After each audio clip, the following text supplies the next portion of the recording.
Shalom saudara, bertemu lagi pada kesempatan kali ini kita ingin memuji dan juga meninggikan Tuhan.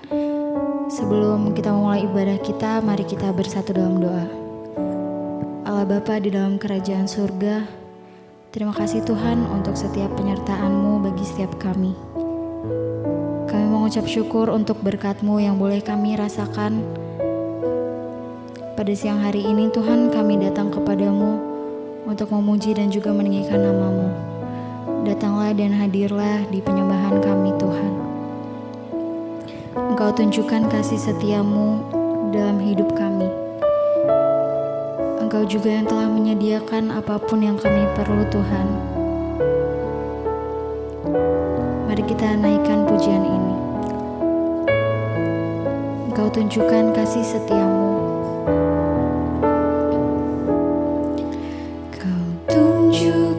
Kasih setiamu, kau menyediakan yang ku perlu. Kau setia, kau mulia, dulu sekarang dan selamanya. Kau tunjukkan kasih setiamu. Engkau yang menyediakan apa yang kami perlu dalam hidup kami Tuhan. Kami tahu Engkau Bapa yang setia, Engkau Bapa yang mulia Tuhan. Bapa, Kau setia, Kau tunjukkan kasih setiamu. Tunjukkan kasih setiamu. Engkau yang menyediakan apa yang kami perlu Tuhan. Yang ku perlu. Engkau setia, Engkau mulia Bapa. Kau mulia, dulu sekarang dan selamanya. Kau tunjukkan kasih setiamu. Kau menyediakan yang ku perlu. Kau setia, kau mulia. Bapa, Engkau setia. Mari kita naikkan pujian ini satu kali lagi. Tunjukkan kasih setiamu. Kau menyediakan yang ku perlu. Kau setia, kau mulia, dulu sekarang bahkan sampai selama-lamanya.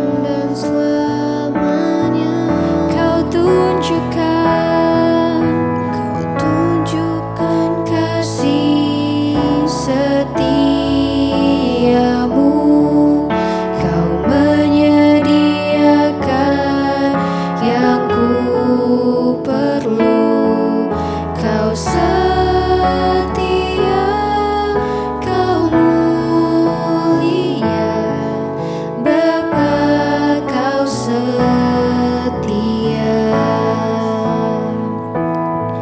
Kami rasakan kasih-Mu dan indahnya kekudusan-Mu Bapa. Penuh setiap kami dengan hadirat-Mu Tuhan. Kami mau naikkan pujian ini sama-sama. Ku rasakan kasih-Mu.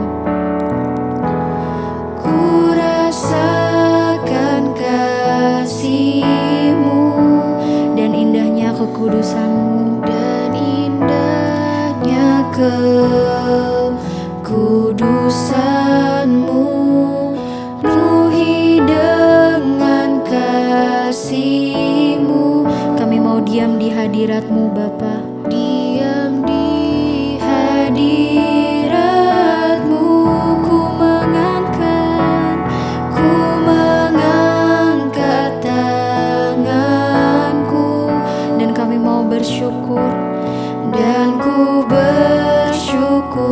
kami mau menyembah Engkau Yesus. Penuhi setiap kami dengan kasih hadirat-Mu. Kami mau diam di hadirat-Mu Tuhan. Diam di hadirat. Mari kita naikkan lagi saudara.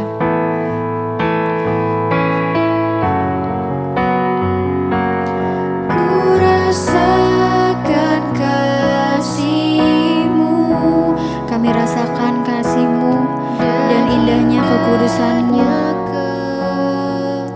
Kudusan-Mu, Penuhi kami dengan setiap kasih-Mu Bapa. Kami mau diam di hadirat-Mu untuk selama-lamanya. diam di hadirat-Mu, ku mengangkat tanganku, Dan kami mau bersyukur dan ku bersyukur menyembah-Mu, penuhi dengan kasih-Mu. Diam di hadirat-Mu, kita naikkan sekali lagi. ku rasakan kasih-Mu, Kami rasakan kasih-Mu dan juga indahnya kekudusan-Mu Bapa. Kudusan-Mu, penuhi dengan kasih-Mu. Diam di hadirat-Mu, ku mengangkat tanganku, Dan kami mau bersyukur. dan ku bersyukur Kami mau menyembah Engkau Tuhan. Penuhi setiap kami dengan kasih-Mu. dengan kasih. Kami mau tinggal diam di hadirat-Mu.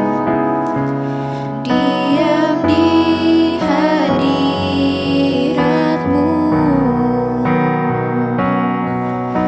Engkau yang kami sembah Tuhan. Hanya Engkau Tuhan yang kami andalkan di dalam setiap hidup kami. Kami mau naikkan pujian Kau ku sembah.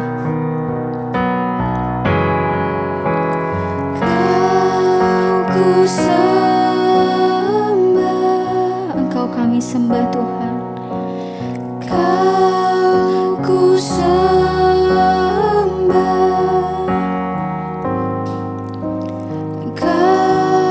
ku sembah,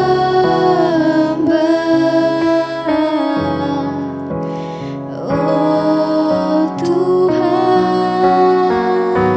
Engkau yang kami sembah. Ku sembah,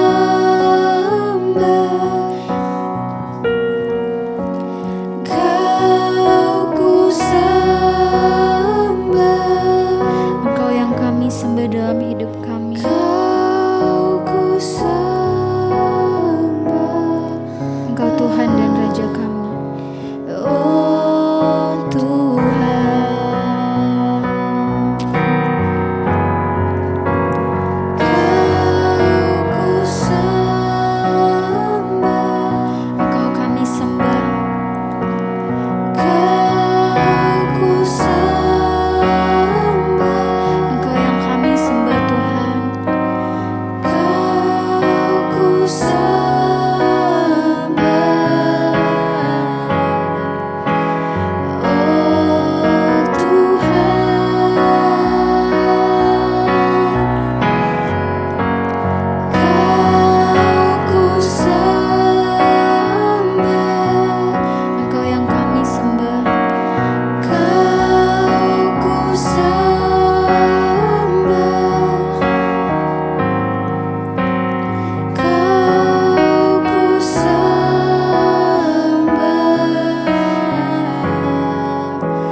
Terima kasih Bapa, kami mengucap syukur buat hari ini. Tuhan, Engkau masih mengizinkan kami boleh berjumpa kembali di hari Minggu ini untuk sama-sama boleh beribadah. Terima kasih Bapa, berbicara bagi kami dan terus sampaikan firman-Mu agar hidup kami Tuhan boleh dituntun ke dalam segala jalan kebenaran-Mu. Urapi setiap kami, urapi hamba-Mu yang tidak ada apa-apanya Bapa. Dalam nama Tuhan Yesus, Roh Kudus, Engkau yang berbicara. Kami mengucap syukur dan kami sambut firman Tuhan. Haleluya. Amin, amin, amin. Iya, shalom saudara. Selamat siang, kita kembali berjumpa ya di Tanpa Terasa. Kita terus melalui hari demi hari, bulan demi bulan, bahkan kita sudah ada di akhir bulan ya pada hari ini. Dan saya berdoa ya, tahun ini adalah tahun kemenangan atas setiap kita. Menang atas dosa, menang atas segala karakter-karakter yang buruk, menang atas setiap hal-hal yang yang Tuhan tidak berkenan, supaya hidup kita juga boleh mengalami kemenangan di dalam hal ya semua yang kita mau, semua yang kita inginkan ya tercapai dalam hidup kita yang sesuai dengan kehendak Tuhan. Ketika kita menang atas diri sendiri, atas karakter, atas segala hal terutama dosa dalam hidup kita, maka kita juga akan mengalami kemenangan di dalam segala hal. Dalam hal keuangan, di dalam hal ya keterpurukan, di dalam sakit penyakit, bahkan karena banyak orang saudara yang ya keadaan fisiknya itu terjadi akibat dosa yang ada dalam dirinya. Nah, hari ini kita akan sama-sama belajar masih tentang bagaimana kita boleh menjadi orang yang menang tanpa kita sadari. Sekarang sudah ya bulan Maret sudah mau selesai. Ya, kita sudah dari awal masuk tahun baru ya 2022 kita sudah berjalan dan sekarang sudah pada bulan yang ketiga mau habis. Sebentar lagi kita akan masuk bulan yang keempat. Pertanyaan saya, sudah sejauh mana hidup kita berubah? Sejauh mana nasib kita berubah? Atau apakah kita masih tetap di situ-situ aja dan belum ada sesuatu yang baru di depan kita?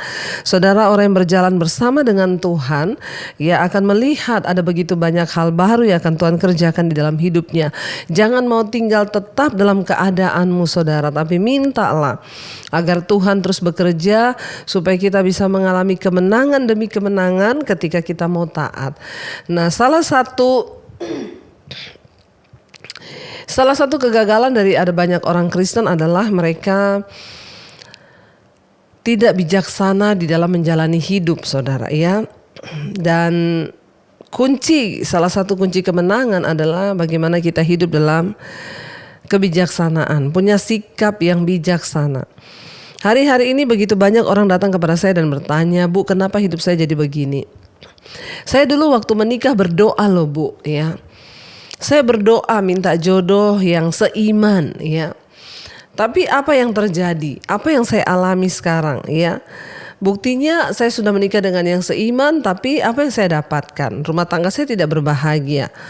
Ada yang datang kepada saya, dulu saya mau bekerja sudah berdoa loh Bu, tapi ya kenapa pekerjaan saya seperti ini saja? Saudara, setiap persoalan yang kita alami di hidup ini jawabannya ada pada firman Tuhan. Ya, dan kita membutuhkan kebijaksanaan agar hidup ini semakin ya mengalami kemenangan demi kemenangan. Saya ingin kita baca dulu saudara, ya apa kata firman Tuhan, bagaimana kita bisa memiliki kemenangan di dalam hidup kita, bagaimana kita ini tidak mengalami hal-hal yang fatal dalam hidup kita sampai akhirnya kita merasa ya kalau sudah datang keadaan yang fatal lalu kita berkata, Tuhan di mana? Kenapa Tuhan nggak tolong? Lalu banyak orang akan memilih untuk menyerah. Ya, dan hari ini kita akan belajar Amsal 27 ayat 12 berkata begini saudara. Orang yang bijak ya melihat malapetaka, bersembunyilah dia.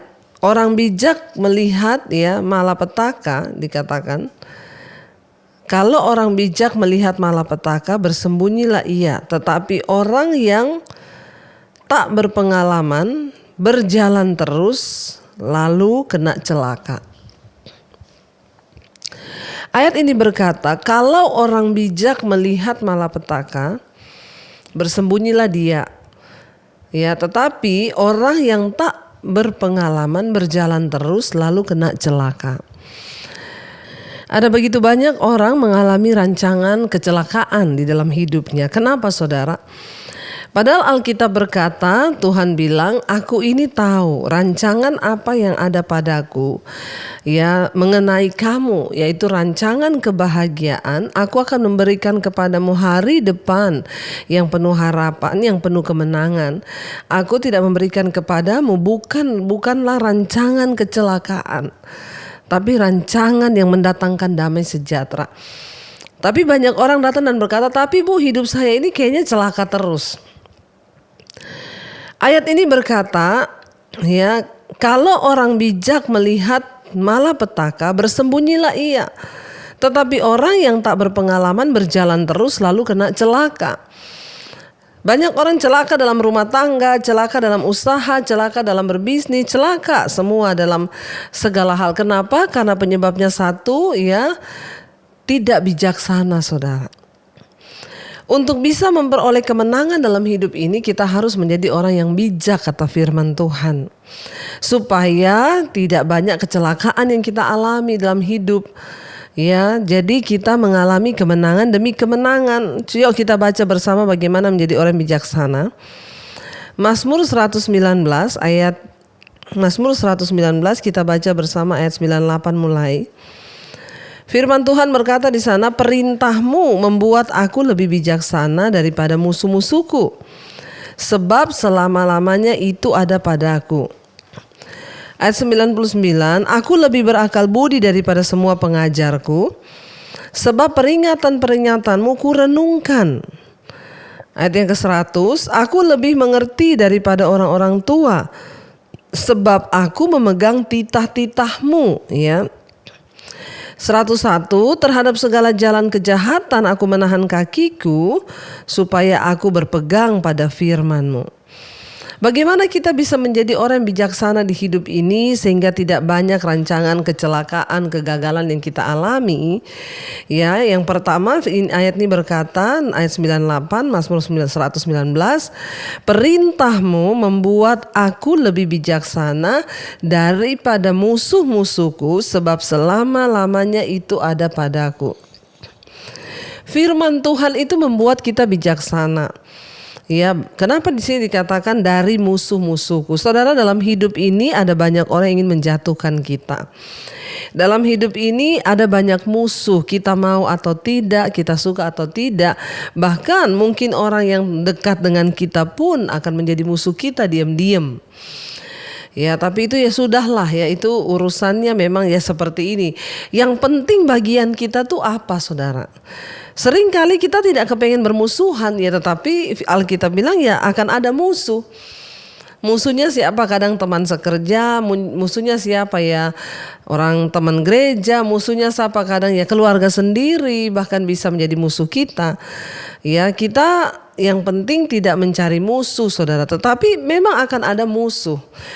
Tapi firman ini berkata, perintahmu membuat aku lebih bijaksana daripada musuhku. Ini penting karena musuh itu selalu ingin menjatuhkan kita, ingin memfitnah kita. Ya, nah ketika kita menjadi orang yang mencintai firman Tuhan, kita bijaksana. Ya, dan ketika kita bijaksana, orang mau menjahatin kita seperti apapun, saudara, ya jadilah bijaksana, jadilah pelaku firman, ya lepaskan pengampunan, tidak usah balas. Ya, kenapa seringkali kita tidak mengalami rancangan kemenangan yang Tuhan janjikan? Karena ada banyak kali dalam hidup ini kita mau ngambil bagiannya Tuhan untuk membela diri. Padahal Alkitab bilang, serahkanlah semua persoalanmu ke dalam tangan Tuhan, sebab Ia yang membela kamu. Tapi kadang kita lebih suka bela diri sendiri. Akhirnya rancangan-rancangan Tuhan tidak terjadi dalam hidup kita. Firman Tuhan bilang orang yang rendah hati itu akan melihat ya segala yang Tuhan firmankan, yang Tuhan janjikan, rencanakan terjadi dalam hidupnya. Tapi kalau kita tidak bijaksana, kita mengatur segala sesuatu dengan kekuatan kita, dengan hikmat kita sendiri, bahkan menghadapi musuh-musuh, ya kita pakai kekuatan dan hikmat kita, maka ya rencana Tuhan tidak akan pernah tergenapi, apalagi kemenangan akan kita lihat. Sebab ingat saudara, kemenangan menurut konsep dunia dengan kemenangan menurut konsep Tuhan itu berbeda. Ya, kalau konsep dunia berkata orang yang menang itu yang berhasil mengalahkan orang lain. Tapi kalau konsep Tuhan, kemenangan itu adalah orang yang berhasil menaklukkan keadaan dan dirinya sendiri. Ya, tanpa, dan dia harus bisa mengabaikan perasaannya, ya, karena kita mau menuruti kepada firman Tuhan. Ayat ini berkata, ya, perintahmu itu membuat aku lebih bijaksana. Ingat, hanya orang bijaksana yang akan mengalami kemenangan. Bagaimana menjadi bijaksana? Ayo baca firman, renungkan firman, dan lakukan firman. Firman-Mu membuat aku lebih bijaksana dari semua musuh-musuhku. Yang kedua di sana dikatakan apa? Aku lebih berakal budi daripada semua pengajarku. Bayangkan saudara, pengajar loh ya. Kalau mau dipikir pengajar itu tuh ya harusnya ya lebih bijaksana. Pengajar itu ilmunya lebih tinggi. Tapi Alkitab berkata orang yang mencintai firman, orang yang suka dengan firman Tuhan, merenungkan firman dan melakukan firman, ya dia akan menjadi orang yang lebih bijaksana daripada pengajar-pengajarnya, daripada guru-gurunya. Ya, tidak ada yang mustahil ketika firman kita pelajari, kita lakukan dalam hidup kita, maka firman itulah yang akan menambah akal budi bagi kita, saudara. Dikatakan di sini, aku lebih berakal budi daripada semua pengajarku. Kalau mau dipikir pengajar ilmunya lebih tinggi, dia lebih pintar, tetapi orang yang melakukan firman, dia lebih berakal budi daripada pengajar-pengajarnya, ya. Karena itu, saudara, mari kita menjadi orang yang mau mencintai firman, yang mau sungguh-sungguh mengasihi firman, merenungkan firman dan membaca firman. Supaya apa, saudara? Dalam hidup ini kita harus dituntun oleh akal budi, ya, oleh hikmat Tuhan. Kita harus dituntun oleh, ya, orang tanya akal budi itu apa, saudara? Semua orang diberi ya otak, ya, binatang pun punya otak, tetapi binatang nggak punya akal budi. Manusia itu punya akal budi, tetapi ada orang yang mau menggunakan akal budinya, ada yang enggak. Bagaimana kita bisa mengasah akal budi kita menjadi tajam ketika kita mau merenungkan firman, membaca firman, bahkan melakukan firman? Kita menjadi orang yang lebih berakal budi. Saudara, kalau ketemu dengan orang, saudara, ya kita mau ngomong firman aja ya, kita nggak usah pakai bahasa kita yang ribet. Ya, kita juga nggak usah sebut itu firman. Saya banyak kali diundang berbicara di seminar yang itu bukan hanya orang Kristen. Jadi seringkali ya pemimpin perusahaannya berkata, Bu, ini kami nanti ya mayoritas di perusahaan kami adalah bukan orang Kristen. Jadi ibu tolong atur bagaimana gaya bicaranya. Yang penting firman tersampaikan. Seringkali saya tidak harus menyampaikan di dalam ya Efesus pasal yang gini kayak yang gini, enggak. Ya seringkali saya hanya menyampaikan ya kayak tadi kalau kita sampaikan di kalangan orang sekuler firman Tuhan, ya, kalau orang bijak melihat malapetaka bersembunyilah dia, tetapi orang yang tidak berpengalaman berjalan terus lalu mendapat celaka. Nah, kita ngomong begitu aja, saudara, itu sudah ya seperti hikmat yang ya itu hikmat yang sangat tinggi bagi orang sekuler yang tidak mengerti firman. Ya mereka akan wow, luar biasa ya, padahal itu firman. Kenapa ayat ini berkata orang yang suka merenungkan firman dia lebih berakal budi daripada pengajarnya? Karena orang yang merenungkan firman dan melakukan firman itu dia memiliki hikmat ilahi.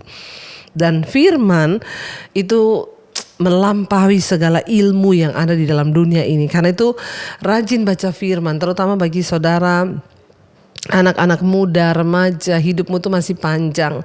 Ya berdoalah supaya Tuhan beri firman-Nya. Rajinlah membaca firman. Ya dikatakan di sana, aku lebih berakal budi daripada semua pengajarku, sebab peringatan-peringatanmu itu kurenungkan. Saat kita merenungkan firman, akal budi kita itu semakin tajam. Jadi kita tidak sembarang melangkah, kita tidak sembarang bertindak, sehingga hidup kita ya semakin terarah menuju kepada kemenangan. Tidak banyak kesalahan yang kita buat, saudara, karena firman Tuhan yang memimpin akal budi kita, saudara. Lalu ayat yang berikutnya di sana dikatakan, aku lebih mengerti daripada orang-orang tua. Ya, aku lebih mengerti daripada orang-orang tua. Saudara, ya, menjadi tua itu adalah ya satu hal yang pasti, tetapi menjadi dewasa dan bijaksana itu pilihan. Tua itu pasti, tetapi dewasa dan bijaksana itu pilihan. Semua orang pasti akan jadi tua, tetapi tidak semua orang menjadi dewasa dan bijaksana. Hanya sedikit orang yang mau menjadi dewasa dan bijaksana. Karena itu seringkali kita dengar ada yang bilang ini, itu padahal udah tua loh Bu, itu padahal orang tua loh Bu. Tapi saya heran ya, kelakuannya itu loh gak berubah-berubah. Nah, kenapa? Karena menjadi tua itu pasti, tetapi menjadi dewasa dan bijaksana itu pilihan saudara. Bagaimana kita bisa menjadi orang bijaksana, menjadi orang dewasa dalam segala pilihan hidup kita? Hidup ini dijalani perlu ditata. Bagaimana menata hidup menjadi lebih baik sesuai firman Tuhan. Jangan pakai logikamu sendiri, jangan pakai akal-akalanmu sendiri. Hidup ini jalani berdasarkan buku penuntunnya itu ada. Apa buku penuntun hidup? Firman Tuhan. Waktu kita merenungkan firman, ya kita menjadi bijaksana tadi, berakal budi. Ya, kita lebih bijaksana daripada musuh-musuh kita. Kita lebih berakal budi daripada para pengajar guru-guru kita. Dan di sini dikatakan, aku lebih mengerti daripada orang-orang tua, sebab aku memegang titah-titahmu. Aku lebih berakal budi, aku lebih bijaksana, aku lebih mengerti ya daripada orang-orang tua karena aku memegang perintah-perintah Tuhan. Saudara, sudah tidak ada ilmu lain yang lebih tinggi di dunia ini selain firman Tuhan. Makanya orang yang mencintai firman, orang yang mau bergaul dengan firman, mau diubahkan oleh firman, hidupnya pasti mengalami perubahan. Tetapi kalau orang tidak mau bergaul dengan firman, tidak mau diubahkan hidupnya oleh firman, ya nasibmu akan begitu-begitu saja. Tidak mungkin engkau akan melihat kemenangan. Bertanya saudara, kita sudah melewati 2 tahun masa pandemi. Apakah hidupmu hanya begitu-begitu saja? Kalau hidup kita ikut Tuhan begitu-begitu saja, ada yang salah dengan karakter kita, ada yang salah dengan akal budi kita. Ya, tidak semua orang melayani Tuhan mau merenungkan firman dan melakukan firman. Ya, ini yang saya maksud. Ayo kita menjadi dewasa, karena menjadi tua itu adalah pasti, tapi dewasa dan bijaksana itu pilihan. Makanya ayat ini berkata, ketika kita hidup merenungkan firman, memegang titah-titah Tuhan dalam hidup kita, maka kita menjadi orang yang lebih mengerti daripada banyak orang tua. Ya, makanya Rasul Paulus berkata kepada anak rohaninya Timotius, jangan seorang pun menganggap engkau rendah karena engkau muda, tapi jadilah teladan di dalam perkataanmu, tingkah lakumu. Tidak menjamin umur tua, saudara. Bukan jaminan. Dan Tuhan tidak melihat kita tuh dari segi umur jasmani kita, tapi Tuhan menghitung kedewasaan rohani kita. Ingat itu baik-baik. Bagaimana kita menjadi dewasa dalam rohani? Bergaul dengan firman, mau dibentuk oleh firman, pegang titah-titah Tuhan itu. Lalu yang terakhir saya dikatakan saudara, masih di Mazmur ya, Mazmur 119 ayat 101, terhadap segala jalan kejahatan aku menahan kakiku supaya aku berpegang pada firman-Mu. Terhadap segala jalan kejahatan aku menahan kakiku. Sebab ya, supaya aku berpegang pada firman-Mu. Hanya orang yang berpegang pada firman Tuhan yang dapat menahan kakinya dari segala kejahatan. Saya banyak melayani saudara, orang-orang yang sudah tua, bapak-bapak udah tua, ibu-ibu udah tua, masih selingkuh, masih mabok, masih merokok, masih melakukan dosa-dosa yang masih hidup dalam kepahitan. Hidup ini mau dibawa kemana saudara? Ayat ini berkata ya, terhadap segala jalan kejahatan aku menahan kakiku. Kita punya kuasa untuk menahan diri tidak melakukan dosa. waktu kita memegang firman Tuhan. Banyak orang datang kepada saya dan berkata, Bu, bagaimana caranya saya bisa keluar dari dosa ini? Bagaimana caranya, Bu, saya ini terhindar? Saya ini jatuh bangun terus dalam dosa, Bu, kenajisan. Saya ini jatuh bangun terus dalam perselingkuhan. Saya bilang, karena kamu tidak mencintai firman. Sama dengan kamu tidak mencintai Tuhan. Orang yang mencintai Tuhan, dia mencintai firman. Waktu kamu berpegang pada firman, kakimu itu terjaga dari jalan kejahatan. Tapi kalau engkau memilih hidup dengan hawa nafsumu, ya silakan saja. Ya, Tuhan juga gak pernah paksa orang. Engkau memilih untuk binasa, ya itu pilihanmu. Tapi dari awal Tuhan tidak menentukan kita untuk binasa. Tapi kalau engkau binasa, apalagi nasibmu saudara hancur berkeping-keping, ya hanya karena kesalahanmu, engkau tidak bijaksana, ya sudah, terjadilah saudara.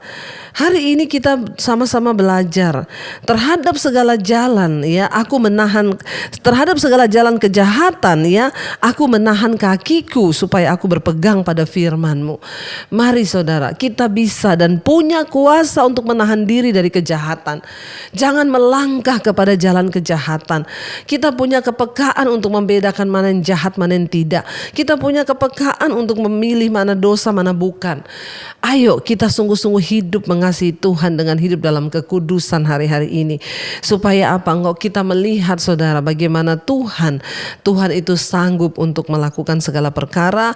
Tuhan itu sanggup untuk mengubahkan hidup kita. Bahkan Dia sanggup memberikan kemenangan demi kemenangan dalam hidup kita. Ketika kita mau sungguh-sungguh, ketika kita mau berjuang bersama Tuhan, maka Dia Tuhan yang sanggup juga untuk melakukan segala hal dalam hidup kita. Mari kita merenungkan firman ini. Terima kasih Tuhan. Ajar kami untuk selalu memiliki hati yang bijaksana, memiliki hidup yang bijaksana di dalam Engkau Bapa, agar hidup kami boleh sungguh-sungguh dituntun dalam jalan-jalan kebenaran-Mu Tuhan, agar kami tidak salah langkah dan kami boleh mengalami janji kemenangan dari Tuhan. Mari kita katakan pujian ini di hadapan Tuhan sebagai doa kita kepada Tuhan pada siang hari ini. Ajar kami Tuhan menghitung hari-hari, agar kami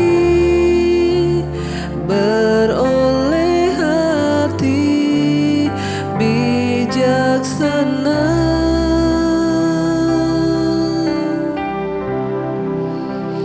Ajar kami Bapa hidup dalam jalan-Mu, agar semua rencana-Mu digenapi. Biar ini menjadi doa kita di hadapan Tuhan. Sekali lagi kita katakan, ajar kami Tuhan menghitung hari-hari kami. Ajar kami Tuhan menghitung hari-hari, agar kami beroleh hati bijaksana. Ajar kami Bapa, ajar kami Bapa hidup di jalan-Mu, hidup dalam jalan-Mu, agar semua rencana-Mu digenapi.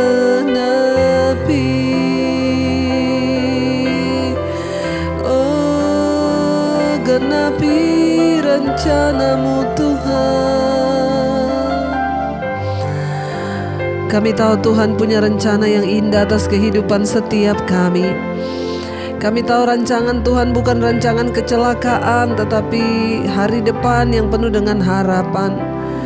Hanya ketika kami memiliki hati yang bijaksana, hidup menurut firman dan ketetapan-ketetapan Tuhan, maka kami akan terhindar dari segala malapetaka mara bahaya. Tuhan tolong kami sebagai suami-suami, sebagai istri, anak-anak, kami hidup takut akan Tuhan. Berkati setiap mereka juga para pengusaha. Sebagai pengusaha kami butuh hikmat Tuhan untuk memutuskan segala sesuatu. Sebagai anak-anak muda yang sedang bergumul dengan mencari jodoh dan pasangan hidup, Tuhan juga beri hikmat, akal budi, kebijaksanaan agar kami tidak salah memilih, supaya rencana Tuhan tidak gagal atas hidup kami. Terima kasih Bapa, bahwa kami untuk terus merenungkan firman-Mu, mencintai firman-Mu, dan hidup di dalam firman Tuhan. Hamba berdoa untuk setiap mereka Bapa hari-hari ini yang sedang ada dalam pergumulan yang berat. Tuhan turut bekerja, campur tangan mendatangkan kebaikan. Berapa banyak di antara saudara yang membutuhkan topangan doa hari ini? Angkat tanganmu di tempatmu, saya akan berdoa buat saudara. Bapa, Engkau melihat setiap tangan yang terangkat. Mereka yang sedang bergumul dengan sakit penyakit, Tuhan sembuhkan. Mereka yang bergumul dengan masalah keuangan, Tuhan pulihkan. Mereka yang bergumul dengan segala persoalan dan beban hidup yang berat, Tuhan Engkau yang sanggup memberi jalan keluar. Tolong setiap kami Bapa, berikan kebijaksanaan, akal budi, dan ajar kami untuk terus memiliki komitmen berpegang kepada firman Tuhan. Terima kasih Bapa, pengurapan-Mu turun atas setiap kami. Kami terus berdoa buat bangsa dan negara kami Indonesia. Berkat Tuhan tercurah bagi bangsa ini. Berkati Bapak Presiden Jokowi, wakilnya, dan seluruh jajaran kabinet yang ada. Bahkan setiap kami hari ini diberkati Tuhan. Mari buka hati dan tanganmu saudara. Terimalah kiranya berkat rahmat dari Allah Bapa, cinta kasih dari Tuhan Yesus Kristus, bahkan persekutuan dengan Allah Roh Kudus menyertai hidup kita semua mulai dari hari ini, bahkan sampai kali yang kedua Tuhan Yesus datang kembali menjemput setiap kita. Nama kita tercatat di dalam kitab kehidupan. Terima kasih Bapa, di dalam nama Tuhan kami Yesus Kristus kami sudah berdoa. Kami mengucap syukur dan kami terima semua berkat-Mu. Haleluya, haleluya, amin, amin, amin. Tuhan Yesus memberkati, shalom dan happy Sunday.